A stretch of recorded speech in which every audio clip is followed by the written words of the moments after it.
So in today's video, we're gonna be talking about how I raised and blew more than $230,000. What I did wrong and what you can learn from it.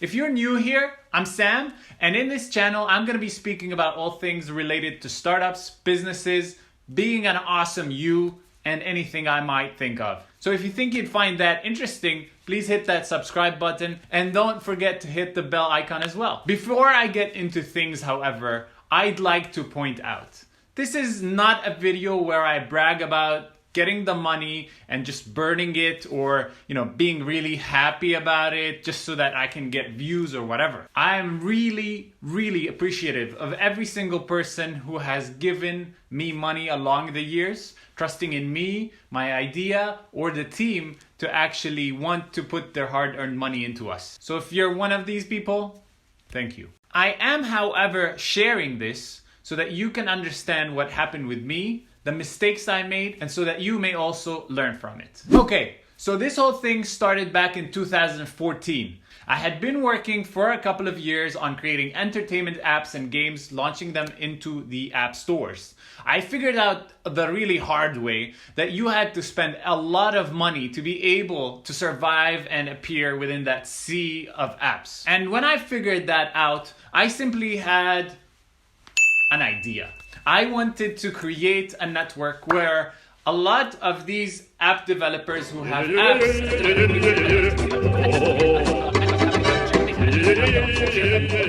Yeah, I know you kinda couldn't get anything out of that, but I did that on purpose. Because even if you could hear it, I don't think you would have understood much. I'll explain why later. So I was very passionate about my idea. And like, I think, any other entrepreneur, or call it something else, somebody who wants to do something, who thinks they are not a normal person, who doesn't want to walk within the two lines, I was so full of myself, you wouldn't believe it. I maybe am still today, but at that time, I really didn't want to engage in events. I didn't want to talk to investors. I felt like I could do it on my own and do it the right way as I had it in my mind. That's not to say that what I'm about to say is the wrong way, but it was just not the best way for me. So I started spending my own savings. I took money from my parents, and also my wife chipped in at one point. At that stage, I was getting developers from all over the world trying to build some sort of technology that I can sell. I hired people from China and Ukraine. I think I probably got ripped off along the way every single day. And eventually I blew around $20,000 of that money. That one hurt because in essence, I spent the only money that I had and I was taking from the people I love to create something I thought was definitely gonna work, and I couldn't do it, and I felt like that was really, really painful. But I still didn't give up. I was determined, and I wasn't gonna let it just go.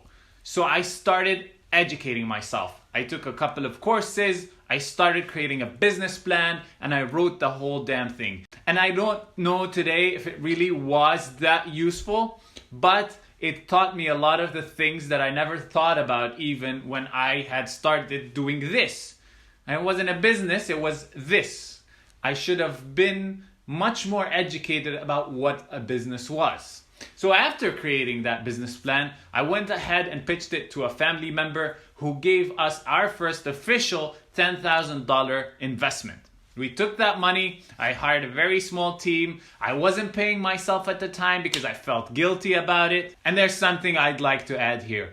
I don't believe entrepreneurs should not pay themselves. You're gonna hear a lot of people and investors tell you, if you believe in the idea, you should never pay yourself. I mean, if you feel like you don't wanna pay yourself, fine, that works. Of course, you're saving money, which is very valuable for the company to sustain for a longer time and probably grow. But if that is going to cause you to be miserable, think about money all the time, be hungry, not have the money to actually take care of your health, whatever other responsibilities you actually need to spend on, then heck no. You need to get that money and be able to sustain, because a crappy you is never going to be able to build a great business. So at the end of the day, don't really think in that sense. Take care of you so that you're able to build great stuff. So what happened after that stage was probably one of the best periods of my entrepreneurial journey. And what happened basically was I actually went into this competition, pitched the crap out of my idea, and actually won a trip to go and live in Silicon Valley for about 3 months. Now, mind you, this was the first time I actually did a pitch. I learned how to build a pitch online, looked at a lot of the resources that are available to show you ones from very popular companies who were able to raise money. And I actually rehearsed this pitch probably more than 50 times before I went and did it in front of the judges. Learn that. Before you go and pitch, before you go and present something, you need to be so damn comfortable with it. You need to be very confident because your confidence is going to sell trust that they will see and they will buy into it. So my first pitch, I had investors coming out of the room following me to talk about my startup. Of course, at that time, I was so happy about this. I was proud. I felt like things were just gonna start rolling from there. I went to the US. So in Silicon Valley, I watched a lot of people pitch. I heard a lot of ideas. I mixed with a lot of entrepreneurs building products from all over the world, and I learned so much. There's one event that really sums up most of the experience that happened in the US. So my wife and I, who was working with me at the time, we went to meet a VC. And in this meeting, which was really the most intense meeting probably of my entire life, this person simply said, "Why the heck did you come to the US? Why the heck are you building this startup? This is a very competitive market. You have no relationships within this vertical, and you have not actually studied in any of the very well-known universities like Stanford, Harvard, whatever it is. And you haven't worked for the companies who work within your vertical or the very well-known companies like Google and Apple." And he simply said, "Don't do it, go home." And I'm telling you, I don't know how my wife didn't cry. I know how I didn't cry because my wife was there and I didn't want her to see me cry. So, I held it together.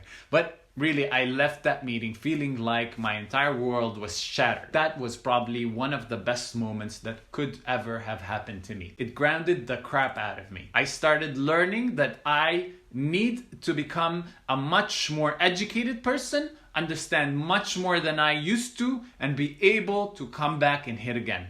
And that still didn't kill me, but that allowed me to accept my first pivot. Came back to Jordan, so I was able to convince a CEO for a telecom company to actually be the lead and invest the initial amount of money. While I was doing that, I also sent around 18 emails to a VC I really wanted to come in and invest with me. And after no responses at all, I actually stalked the main guy in an event, had to grab him, told him, "I sent you 18 emails, you still haven't replied," and actually was able to get his attention, and eventually they ended up as well investing. And another angel came in and we raised around $105,000 at that time. If you think $100,000 is a lot of money and you can change the entire world with it when you're building your startup, think again. There's another person who actually thought that, but that's not the case. Businesses will burn a lot of money. You need to be very smart and understand how to use that amount of money to be able to build something up. Now, of course, the seed amount is going to be variable depending on where you are in the world, but regardless, when you get that first money and it's your first startup, please make sure you educate yourself about how to handle that money and be able to spend it wisely. And then we started doing a couple of things that were wrong. So the first thing I did was actually I went and got an office, rented this office, went to IKEA, got a lot of this stuff. We even got a swing that was hanging from the wall. I just wanted the company to look cool because I believed at the time if we didn't have a cool image, a cool office, then no great people are going to come and work with us. That's a very wrong idea, by the way. And I also think I spent around between 7 and 10% of the entire money we had at that point on the office, which was one of the stupidest things I could have ever done. Please don't do that. In fact, don't get an office. There are a lot of shared spaces that are probably free. You can work at home, but the last thing you need when you have a chunk of money you're supposed to spend to find product market fit, please spend it on that and don't get an office. The second wrong thing I did was I spent a lot of my time and energy worrying about admin, legal stuff that I did myself. So I went and actually registered the company. I got all the legal stuff in place. I'm not saying you shouldn't do it. I'm just saying as a founder, you're probably better off getting someone who you pay to actually do this stuff for you at a very early stage, because you could waste a lot of energy and time, especially the first time, because you're educating yourself about it, just not to do the wrong thing, and it will waste a lot of your energy and time. The third wrong thing I did was that I hired somebody who was the wrong person to lead our tech team. And I'm not saying it's entirely his fault, it was also my fault, because I was a sucky manager. I had no clue of what it takes to actually manage people and run them. I was just probably building friends, as far as I can say at this point, and I wasn't able to run a team efficiently. This leads us to our fourth and most fatal mistake, which is we took 11 months to actually build a product that we could launch into the market. These 11 months would consume you mentally and financially, and that will put a lot of stress on your ability to succeed with that startup. So the sooner you can launch, the better. And I'm telling you today, I could have launched that product within 1 month. We just kept on iterating. We wanted things to be so polished before we launched that we shot ourselves in the foot doing that. Okay, so let's go back to the storyline. I actually went to a couple of events abroad and I was able to get a lot of attention. In one of these events, I was actually approached by two very big players. And these big players made it feel like we are just going to sell them $1 million deal. And again, here I am thinking, it just happened, let's go, let's do this. Now, these big players are just huge dinosaurs who have an inability to move fast. I mean, that is in essence like the biggest difference between what a startup is and what a big company is. Of course, I didn't understand that initially. So one of these big players, I went through a lot of meetings, back and forth with them, met with probably 4 or 5 different people, and eventually got to a point where nobody was answering my emails or phones. The second big player actually went on into wanting to use the product. We had a call with the CEO and a lot of C-level executives. Things were going great and we wanted to hook the service up.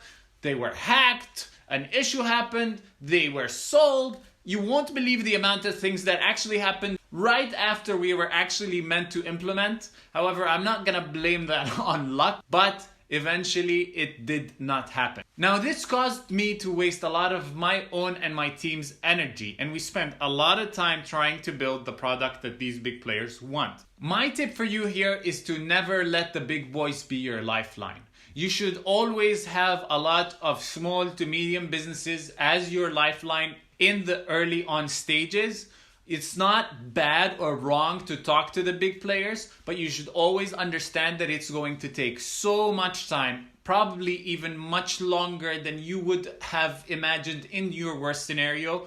So please don't keep that as your lifeline because it will fail you. Still, that potential was actually the reason I was able to go out and raise for the third time from some of our initial investors. So an angel and the VC came back and put another $80,000 so that we would be able to sustain and build the product and sell to the big boys. Of course, that never happened. And that's when something really important started to happen. I started looking at the market I was in. I wanted to understand what I can build to actually provide value to the ones that are right in front of me. What I was doing before was trying to build a global, international product while I was always being local and never tried to pitch to anybody globally. I was building a product that was on the edge of new technology for a place that really didn't have that kind of need or want for such a product. So in short, I was building the wrong product for the wrong market at the wrong time. To prove that, 18 months later after we actually shut it down, I got people calling me up, 3 potential customers wanting us to actually implement the solution. And unfortunately, it was dead. So we built a product that was actually needed by the market. And I was able to get 5 of the top 10 websites in the country I was operating within. And we got these people on board and started selling ads for them. At that point, A very close friend actually came aboard as well. We've had multiple conversations before, and he wanted to invest. And this person came along at a very crucial stage, and I'm very appreciative of the money he put in, and eventually invested another $25,000. So we used that money to build a product, and we actually started selling. For the first time, the company was able to bring in some revenues. And we sold pretty well for the first month. But the second month, the publishers or the people who own the websites actually went behind our backs and went to the advertisers directly. Now, you can call that a low move, but in essence, it means our business model was not strong enough. We didn't have any barriers which stopped them or made them feel like they actually need us to be a part of that process. And so in business, what they did was just the normal thing to do. So as that happened, I also lost a major member of our team. And I kind of got to a stage where I felt really tired. We didn't have any more money, and I definitely wouldn't have been able to raise more, and I couldn't see the value of me even raising more. So I just felt like I need to give up. 2 things to learn from this. Number 1, I heard somewhere that a startup will only fail once the founder gives up, and that couldn't be more true. At the moment you decide you want to give up, nobody's going to handle that weight that was on your shoulders. Nobody's gonna lift it instead of you, which means the startup is now on its way to die. So if you got here, which probably is a long time now, congratulations. I hope you at least got a couple of pointers on how to do it right and not make the same mistakes that I did. And that's the entire purpose of this. And please, if you feel like you're doing this right now and you're in trouble, or you need some help, or you need just some guidance about how to even start, just write it in the comments or reach to me directly, and I'll be more than happy to help.